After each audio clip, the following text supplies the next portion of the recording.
Hermanos, buenos días. Estamos aquí juntos nuevamente para recibir este pan del cielo que es la palabra, que es el mensaje del Evangelio, la buena noticia que es el Evangelio. Esto tengámoslo siempre presente. Evangelio es alegre noticia y aún en medio de adversidades, como dijera el Salmo, en todo tiempo te alabaré, siempre es alegre noticia. Así que vamos a dar gracias esta mañana, hermanitos amados, con todo nuestro corazón, con gratitud de verdad, con el corazón en la mano, con todo nuestro ser. Vamos a decirle al Padre que le damos muchas gracias por este alimento que nos provee Él, que es verdadero pan. Padre, queremos darte gracias esta mañana por tu amor, porque siempre tienes una palabra nueva, un pan sustancioso, fuerte, que levanta, que nutre nuestra vida, nuestro corazón. Gracias, Padre amado, por todo esto y gracias porque tenemos la oportunidad de escuchar tu palabra, de recibirla en nuestro corazón como semilla incorruptible que trae vida eterna. Gracias, Padre. Bendice a mis hermanos. En el nombre de Cristo Jesús te lo pedimos. Amén. Esta mañana, antes de continuar con lo que habíamos quedado de profundizar, que es ir afinando todavía más nuestro entendimiento o más bien nuestra vivencia, nuestra comunión con esta verdad de que se declara en el versículo que veíamos de Marcos 1:11, tú eres mi hijo amado, en ti tengo mi complacencia. Entonces, pero antes hoy quisiera que tomáramos en cuenta esto que es muy importante para nuestra mejor comprensión y nuestro mayor disfrute de la palabra. Y en última instancia, porque ese es el propósito, nuestro mayor disfrute de el rostro del Padre, del corazón de Cristo, de nuestra comunión con Él. Y que es que entendamos qué significa una lectura espiritual de la palabra. Y esto es algo que hoy quiero que comprendamos juntos. Porque lo que constantemente hacemos, lo que regularmente hacemos y lo que está llamado, invitado por el Espíritu Santo a practicar todo creyente, todo ser humano, es hacer una lectura espiritual de la palabra, de la escritura. Y esto es lo que hacemos cotidianamente, no solamente para las enseñanzas, para las predicaciones, sino algo que el Padre desea que pueda dársenos, algunos de un modo, otros de otro, algunos muy cercanos a la escritura, a la Biblia o algunos textos que tienen que ver con la vida cristiana, con la espiritualidad, y a otros directamente con las predicaciones. Habremos algunos de nosotros que quizá el acercarnos a los textos no sea algo que nuestra personalidad o nuestra formación o lo que ustedes quieran, seamos, nos lleve a esto, seamos muy apegados a esto. Pero la predicación fue diseñada para esto. En la antigüedad no había textos ni de la Biblia, ni había imprentas, y la manera en que los hermanos, toda la congregación, la iglesia, recibía la palabra, el mensaje de parte del Señor Jesús y venía por la inspiración del Espíritu Santo y era la predicación. La predicación, hay hermanos que enseñan muy bien al respecto. Hay algunas ideas muy importantes de cómo la predicación tiene un lugar preponderante en la vida de la iglesia, en la vida cristiana, en la vida espiritual. en el crecimiento de cada creyente, de cada cristiano. Entonces, como quiera que sea, a lo que nos acercamos es a una lectura o a una comunión, tenemos un acercamiento en el espíritu, una lectura espiritual de la palabra, decía yo. ¿Y qué significa espiritual? Primero que nada vamos a decir lo siguiente. No es solo una lectura que tome en cuenta los símbolos, una lectura simbólica de la escritura, pero por supuesto que la incluye. Así que comencemos por ahí. Es de suma importancia para que nos nutra y nos transforme y sea verdadero pan del cielo, sea Cristo hecho palabra, para que nos nutra de esta manera la palabra, necesariamente tenemos que ir practicando, guiados por el Espíritu Santo, ir practicando una lectura simbólica, los símbolos de la escritura. La Biblia no hay otra manera de leerla que tomando en cuenta todos los símbolos que contiene, porque justamente está hecha, está escrita, está inspirada a partir de esos símbolos. Cuando un escritor bíblico habla del agua, no podemos quedarnos solamente pensando en que habla del agua natural y pensando que está hablando del H2O, o cuando habla del viento, o cuando habla del fuego, o cuando habla del perfume, o cuando habla de la mirada, de los ojos, del ver, del oír, del hablar, del pan, de las nubes, del cielo, y así podemos citar muchos ejemplos.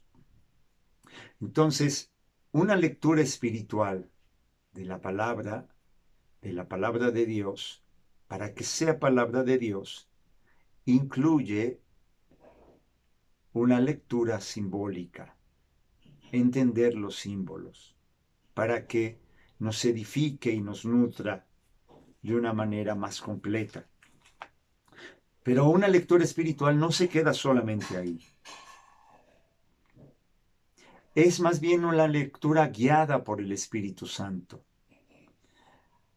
Una lectura espiritual es más bien un encuentro de amor en el seno del Padre. Eso está todavía mejor. Y en esto que estoy diciendo, ya hay que entender algunos símbolos, ya hay que entender un lenguaje espiritual para no quedarnos solamente que son palabras poéticas, bonitas, románticas. No.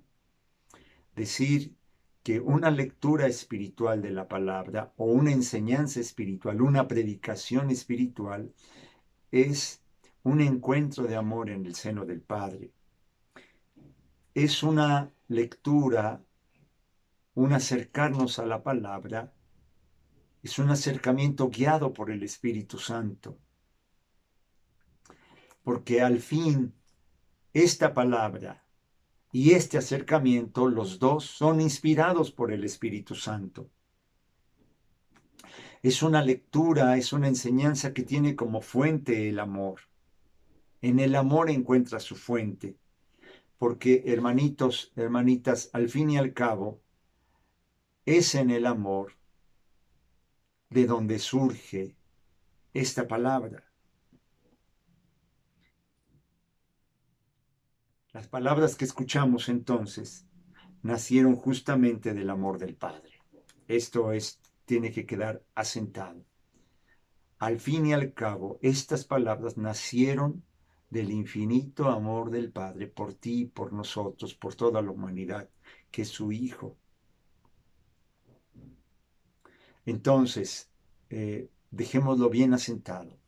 Cuando hablamos de una lectura espiritual, una enseñanza espiritual, este acercamiento a la palabra es un encuentro de amor en el seno del Padre. en lo íntimo del corazón de Dios, es lo que quiere decir el seno del Padre, en el interior, allí donde el Padre ha puesto su morada y nosotros también hemos encontrado nuestra morada, que son las enseñanzas anteriores que hemos venido compartiendo, donde el Padre ha hecho su morada en nuestro interior y nosotros hemos encontrado nuestra morada, la Trinidad de nuestra morada.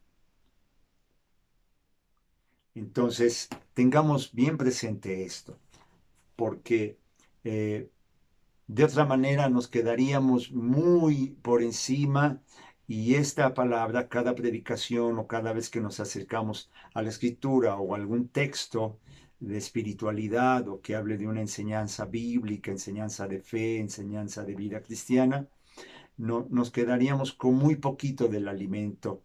Sería como que nos invitaran a un banquete y nosotros solamente tomáramos el aperitivo. Así sería, sin una lectura espiritual, sin un acercamiento espiritual, sería como ser invitados a un banquete de lujo, de bodas, y quedarnos en el aperitivo apenas, perdiéndonos lo mejor, la mayor sustancia. Y esto lo digo para que tomemos en cuenta algo que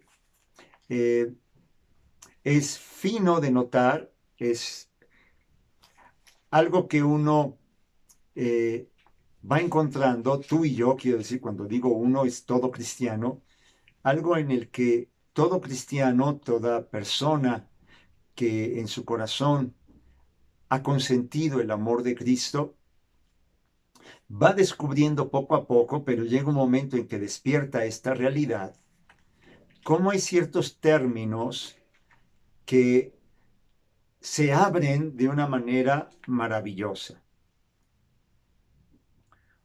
Uno de estos términos, o dos de estos términos, o dos de estas categorías, de estos conceptos, son los que tienen que ver con tiempo y espacio.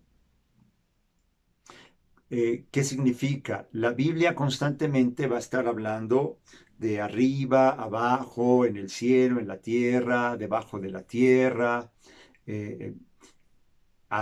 abajo, arriba, y también en términos temporales, cuestiones que tienen que ver con el tiempo, puede hablar de ayer, de mañana, muchas veces, porque como la escritura está llena de promesas, constantemente vamos a encontrar textos que hablan de algo que viene en el futuro, que vamos a encontrar más adelante.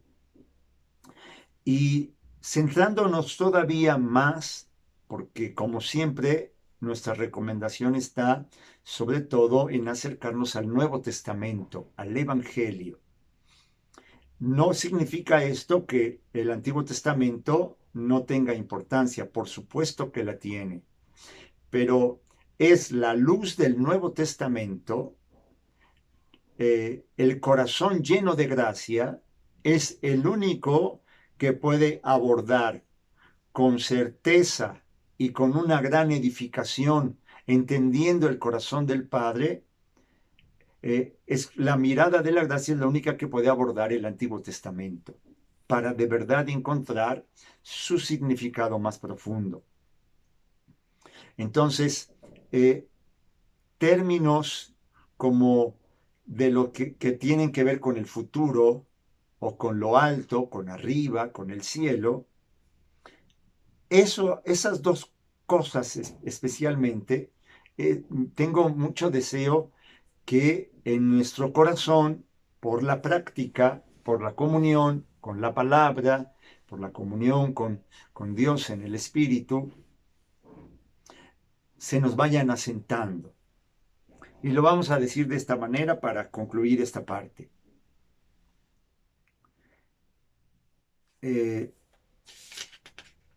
Aquí lo tengo para que no perderlo. Fíjense, hermanitos. Alto y futuro, cuando nosotros nos encontremos con la escritura habla de algo alto, arriba, el cielo, Y de la misma manera, cuando encontramos textos que hablan de algo que se dará en el futuro, algo que en nuestro lenguaje, en español o en otros idiomas, se construye la oración hablando de futuro, significan profundo, más íntimo, más escondido en el corazón del Padre y en el corazón de sus hijos. De modo que podemos hacer esta conclusión, obviamente con una apertura. No estamos definiendo de una manera cerrada como se podría hacer en matemáticas o en alguna ciencia exacta. Pero esto nos va a ayudar muchísimo en nuestra comunión con la palabra. De modo que podemos decir, puede haber excepciones, pero hay que estar abiertos, tampoco hay que ser así como cerrados y esto es así, punto, y no hay más. No. Esa es una guía, es una pauta que nos marca el Espíritu Santo para poder recibir una mejor alimentación. De modo que podemos decir que alto y futuro en la Escritura, especialmente en el Nuevo Testamento, significa más profundo, más interior, más en el corazón, más profundo en el alma, en el espíritu. Y de esta manera vamos a acercarnos a ciertos textos que cuando nos hablen de algo arriba en el cielo, nosotros sabemos que está hablando de interior, profundo en el espíritu, en el corazón, en lo interior del alma.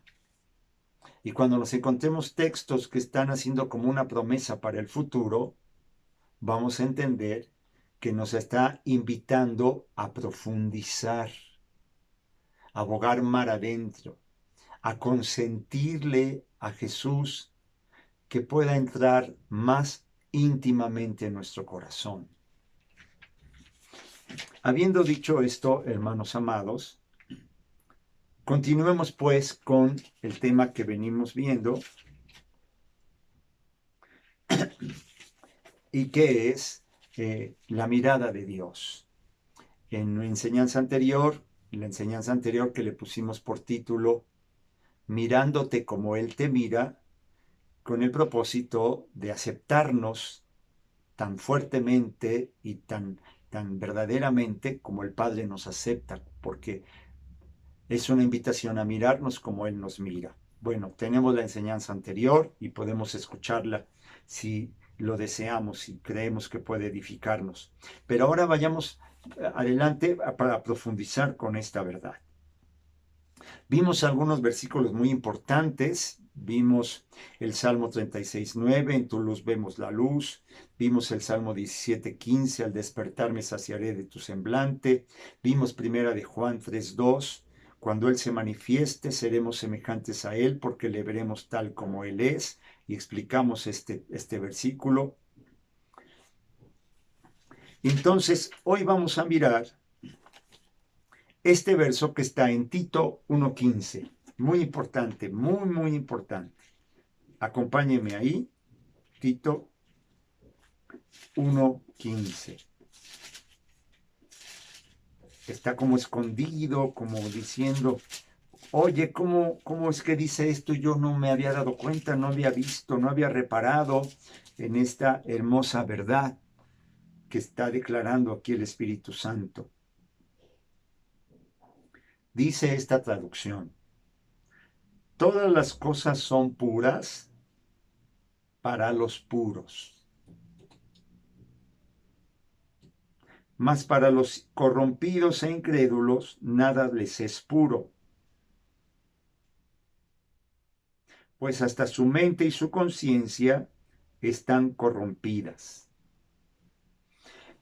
A mí me gusta recordarlo, fue la manera en que me grabé este principio del corazón del Padre, porque esto uno lo descubre más que en el texto aquí de Tito 1:15, uno le descubre contemplando el rostro de Dios, conociendo el corazón del Padre, cómo es papá.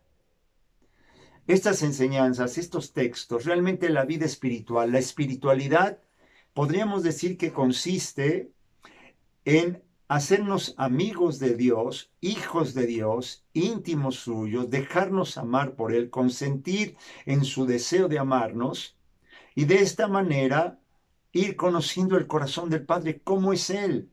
Como quien conoce a algún amigo, a un muy buen amigo, y vienen y te dicen, oye, dicen que fulanito, tu amigo, dijo esto de esta persona. Y tú les dices, no, no puede ser, porque yo conozco a mi amigo, conozco cómo piensa, conozco su manera de ser, su manera de pensar. Estas no son palabras suyas. Y si acaso fueran palabras suyas, no quiso decir eso que tú me estás diciendo, porque en él nunca hay condenación, nunca hay descalificación, nunca hay reproche. Yo conozco a mi amigo, conozco su corazón. Así podemos decir del Padre. Un hombre espiritual, una mujer espiritual, un espiritual no es un erudito de la palabra. Probablemente en algunos casos, quizá en muchos casos, ni siquiera sea un mediano conocedor de la escritura, pero su comunión en el espíritu, su corazón dispuesto a consentir este ofrecimiento maravilloso de paternidad de parte de Dios, de decirle, sí, Padre, yo consiento en mi corazón que tú me ames todo lo que quieres. Entonces, más bien conoce el corazón del Padre. No es el erudito en Biblia, sino alguien que por la comunión va conociendo cómo piensa el Padre, cómo es el Padre, lo que a mí me gusta llamarle conocer el corazón de Dios. Entonces, es la comunión y la palabra, juntas las dos. Dice el texto entonces, todas las cosas son puras para los puros. Este texto lo podemos memorizar de esta manera. Para el que es puro, todo es puro. Para el que tiene un corazón puro, todo es puro. Para quien tiene una mirada purificada por el amor y el fuego del Espíritu Santo, de la misericordia, de la gracia del Padre, revelada en Jesucristo. Y ese es el Evangelio. La alegre noticia es la infinita gracia del Padre, el incondicional amor de Dios, lo que el apóstol Pablo declaró en una frase maravillosa de Efesios 2:4, por el inmenso amor. Todo Pablo filtraba, digamos así, Pablo comprendía mucha palabra de Dios, todo lo que él sabía de la ley del Antiguo Testamento, Pablo fue educado a través de la palabra. Ahora, en Cristo, él tenía un principio que le daba una mirada nueva por el inmenso amor con que nos amó. Efesios 2:4. Esto lo explica todo y esto ayuda a entender y purifica la mirada. Entonces, dice este texto de Tito 1:15. Para qué es puro, todo es puro, dice. Todas las cosas son puras para los puros. ¿Y quién es el perfectamente, infinitamente y plenamente puro? ¿Quién tiene el corazón más santo, más puro, más dulce, más tierno, más transparente, más luminoso, el santo de santos, la santidad, la pureza absoluta? Dios, el Padre, Cristo, el Espíritu Santo. Y por eso es que decimos que el Espíritu Santo nos quiere dar el fruto en nuestro corazón de mirarnos a nosotros mismos y a nuestros hermanos, todo hombre, como Dios nos mira. Y entonces profundizamos en este significado tan maravilloso que decíamos la vez pasada, tiene que ser íntimo y personal. Es una vivencia, escuchar esta voz en tu corazón. Tú eres mi hijo amado, en ti tengo mi complacencia. Me gustan estas dos partes de este versículo. Tú eres mi hijo amado. Es la voz que escucha Jesús al salir de las aguas, que tiene una simbología maravillosa. Pero eres tú quien escucha esta voz del Padre en tu corazón. Tú eres mi hijo amado, en ti tengo mi complacencia. Entonces, todo esto lo venimos diciendo para comprender de una manera más fuerte y más nutritiva esta verdad.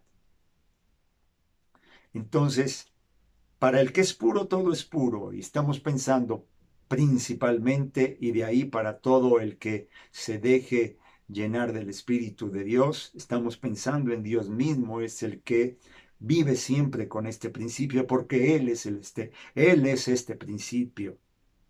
Su pureza, su mirada, la mirada de Dios es amor, y el amor todo lo transforma, todo lo ilumina, todo lo cubre de sí, de luz. Porque Dios es luz, dice Primera de Juan, porque Dios es luz sin ningunas tinieblas. El Padre está en luz, Él es la luz. Y aquí recordemos, vayamos al texto de Primera de Juan, capítulo 1, que es lo que estoy citando aquí en estas palabras, para algunos muy conocidas y siempre aplicadas solo a nosotros. Hoy vamos a aplicarlas en primera instancia al autor de estas palabras, a nuestro Padre. Primera de Juan 1, 6. Si decimos que tenemos comunión con Él, es el 7, 1, 7. Pero si andamos en luz, como Él está en la luz, tenemos comunión unos con otros, y la sangre de Cristo, su Hijo, nos limpia de todo pecado. Antes, en las palabras que citaba, son las que están en el verso 5 de este mismo capítulo. Este es el mensaje que hemos oído de Él y os anunciamos. Dios es luz y no hay ningunas tinieblas en Él. Y luego el verso 7. Si andamos en luz como Él está en luz, tenemos comunión unos con otros y la sangre de Jesucristo, su Hijo, nos limpia de todo pecado. ¿Qué significa esto? Él es luz sin ningunas tinieblas. Él cuando mira, mira sin tinieblas, sin corrupción. Él es puro y para Él todo es puro. Porque la luz todo lo transforma en sí, en luz. El Padre está en luz, Él es luz, para tomar el versículo 7 de este capítulo 1 de Primera de Juan. Y luego dice, y como Él está en luz, dice, tenemos comunión unos con otros, pero ahora estamos pensando en el Padre, estamos aplicando, digamos, este verso al mismo Dios. Él está en luz, tiene comunión con nosotros en la luz, por su mirada pura, y la sangre de Jesucristo nos limpia a nosotros, nos purifica de todo pecado, lo cual quiere decir, esta luz del Padre, cuando nosotros consentimos su mirada, su amor, su gracia, su palabra, nos dejamos amar, nuestra mirada se purifica y la sangre de Jesucristo, ¿qué es la sangre? Recuerdan, para la Biblia, la sangre, para los judíos, la vida estaba en la sangre. Así que cuando encontramos en un texto del Nuevo Testamento la palabra sangre, pensemos en la vida. Otra manera de decir es, y la vida de Jesucristo nos limpia, la vida de Jesucristo, es decir, su persona, su espíritu, su palabra, el aceptarlo, su ejemplo, mirarlo a Él, su vida en nosotros, porque hemos recibido el Espíritu de Cristo. La vida de Jesucristo nos limpia, nos purifica, quita todo pecado, quita toda tiniebla, toda mentira, toda oscuridad, toda corrupción, de modo que nos podemos mirar como Él nos mira, porque es la verdad, la rotunda y única y eterna verdad. Tú eres su hijo amado, su hija amada, en ti tienes su complacencia, eres puro, transformado por su propia luz, porque Él es luz y la luz transforma todo en sí misma. Todo lo purifica y la vida de Jesucristo nos quita toda tiniebla, toda confusión, toda mentira, para empezar de nosotros mismos, acerca de nuestra propia opinión de nosotros mismos y del hermano, y nos vemos como Él nos ve.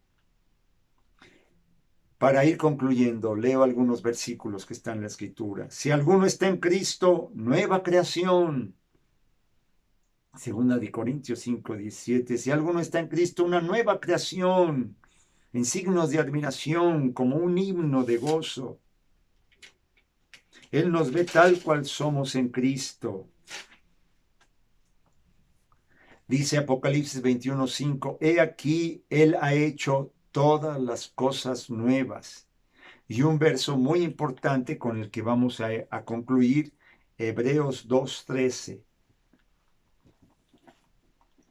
De hecho, yo aquí anoté que yo te aconsejo, te invito a leer Hebreos 2 desde el verso 10 hasta el verso 15. Vayamos allá. Qué maravillosa.